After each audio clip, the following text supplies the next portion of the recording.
విధ్వంసకర మలుపు తిరుగుతున్న పశ్చిమాసియా యుద్ధం తెరపైకి మాన్స్టర్ మిసైల్ యుఎస్ ఇజ్రాయెల్ కు వార్నింగ్. ఏంటి డాన్సింగ్ మిసైల్? సెజిల్ 2తో విధ్వంసం తప్పదా?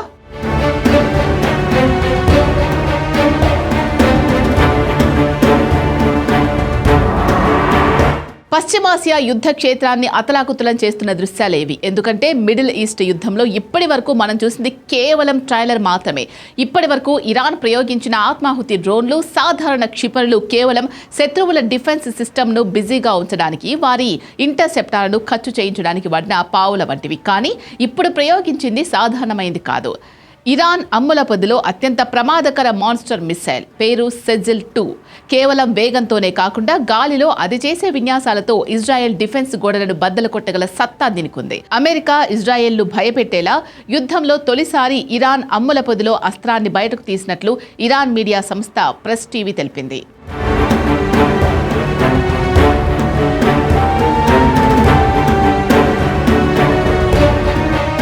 శక్తివంతమైన రాడార్ల కళ్లు కప్పి టార్గెట్ ను నాశనం చేయగలిగే ఈ క్షిపణుల వినియోగం ఇప్పుడు ప్రపంచవ్యాప్తంగా చర్చనీయాంశమైంది. ఆపరేషన్ ట్రూ ప్రామిస్ లో భాగంగా ఇరాన్ ఈ విధ్వంసకర ఆయుధాలను ప్రయోగించింది.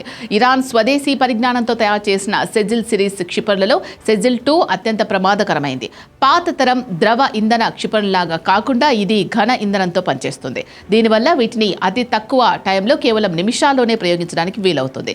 సాధారణ క్షిపణులకు ప్రయోగానికి ముందు గంటల కొద్దీ ఇంధనం నింపాలి. ఈలోపు శత్రువుల శాటిలైట్లు వాటిని కనిపెట్టేస్తాయి. కానీ సెజిల్ 2 సాలిడ్ ఫ్యూయల్ తో పనిచేస్తుంది. అంటే ఇది ఎప్పుడూ రెడీ టు ఫైర్ మోడ్లో ఉంటుంది. కేవలం నిమిషాల వ్యవధిలోనే ప్రయోగించి శత్రువులు తేరుకునే లోపే విధ్వంసం సృష్టిస్తుంది.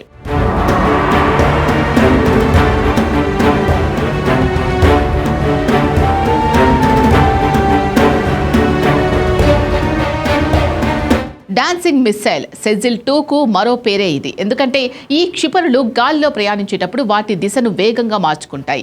అధిక ఎత్తులో మలుపులు తీరే సామర్థ్యం దీని సొంతం.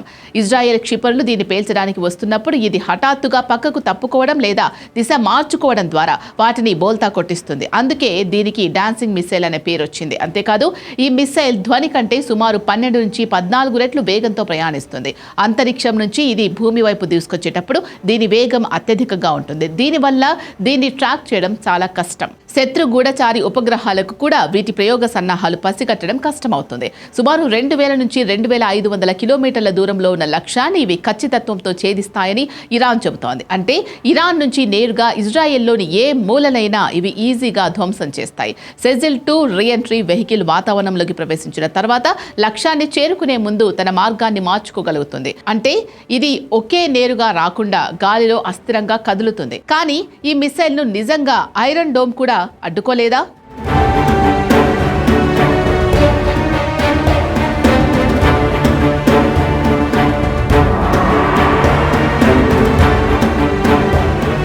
ఐరన్ డోమ్ RO3 ఇజ్రాయెల్ గగనతల రక్షణలో వీటిదే కీ రోల్.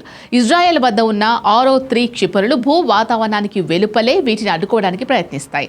కానీ సెజిల్ 2 వంటి అధునాతన క్షిపణులు వందల సంఖ్యలో ఒకేసారి వస్తే కొన్ని క్షిపణులు డిఫెన్స్ సిస్టమ్ను దాటుకొని రావడం ఖాయమని నిపుణులు చెబుతున్నారు. ఇరాన్ 100 డ్రోన్లు, 10 సాధారణ క్షిపణులు, 5 సెజిల్ 2 క్షిపణులను కలిసి ప్రయోగిస్తే ఇజ్రాయెల్ డిఫెన్స్ సిస్టమ్ కన్ఫ్యూజ్ అయ్యే అవకాశం ఉంటుంది. ఐరన్ డోమ్ కూడా ఈ క్షిపణిని అడ్డుకోలేదని ఎక్స్పర్ట్స్ చెప్తున్నారు. నిజానికి ఐరన్ డోమ్ అనేది కేవలం తక్కువ దూర పరిధి కలిగిన రాకెట్లనే అడ్డుకుంటుంది. మరి ఈ రాకాసి క్షిపణిని అడ్డుకునే రక్షణ వ్యవస్థ ఏది?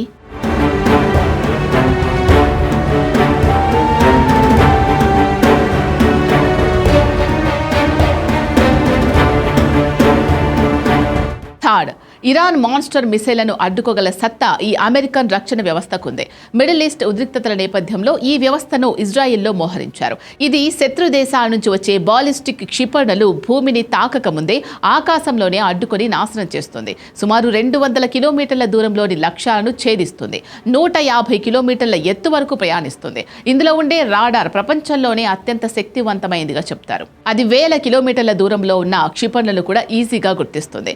అలా అని ఇరాన్ ఇరాన్ రాకాసి క్షిపణిని థాడ్ పూర్తిగా అడ్డుకుంటుందని చెప్పలేం. ఎందుకంటే ఇరాన్ ఒకేసారి 100 సెజిల్ 2 క్షిపణులు ప్రయోగిస్తే ఏ ఒక్క థర్డ్ బ్యాటరీ కూడా అన్నింటినీ అడ్డుకోలేదు. అందుకే ఇజ్రాయెల్ తన ఆరో-3 డెవిల్ స్లింగ్స్, అమెరికన్ థాడ్ మూడింటిని కలిపి ఒక మల్టీ లేయర్డ్ రక్షణ కవచంగా వాడుతోంది. మొత్తంగా ఒక్కటి మాత్రం చాలా స్పష్టం: ఇరాన్ బాలిస్టిక్ క్షిపణుల ప్రయోగం ఇప్పటికే భీకరంగా యుద్ధాన్ని విధ్వంసక మలుపు తిప్పుకున్నట్టే కనిపిస్తోంది.